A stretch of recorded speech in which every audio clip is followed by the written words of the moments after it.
Dictation start now. Having considered the aforesaid submissions raised, what we find is that so far as the issue relating to the Armed Forces Tribunal is concerned, the same was answered vis-a-vis the exercise of authority by the High Court under Article 226 of the Constitution of India, whereas in the present case the exercise of authority by a learned single judge in a company petition is in the discharge of statutory powers conferred under the provisions of the Companies Act 1956. Thus, this is not a case arising out of a writ petition under Article 226 of the Constitution of India.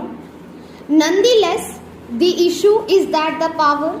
which is being exercised by the learned company judge is as a judge of the High Court and not of any inferior tribunal. Consequently, to that extent, we are of the opinion that once the power is being exercised by a learned single judge of the High Court in exercise of the authority conferred under the Companies Act 1956, in a company petition of 2013, an order passed therein cannot be subjected to appeal before a tribunal created under the 2013 Act. Even otherwise, the High Court has a supervisory jurisdiction under Article 227 of the Constitution of India. Applying the principles thereof, the question of conferring the authority of appeal on a subordinate tribunal would be contrary to this constitutional scheme. The enforcement of Section 303, 15 December 2016 would not repeal the right or abrogate the right of a person to file an appeal against the order of a learned single judge in a company petition for which this court continues to have jurisdiction to decide the matter as indicated above, and the present context keeping in view the impact of the legal provisions pointed out herein above. The company appellate tribunal has not been conferred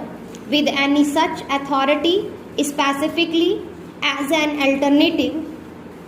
granting a right of appeal as against an order of a learned single judge passed in a company petition, as is presently involved in the absence of any such specific conferment of power on the company appellate tribunal.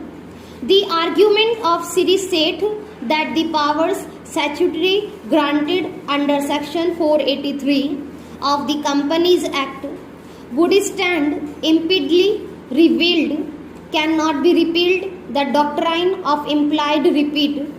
therefore will have no application in view of the aforesaid background of the legislation, as no such express intention can be gathered from the same. There is yet another reason for holding that the right of appeal is available to the appellant, and that is based on the principles that have been deduced as discussed in the latest case of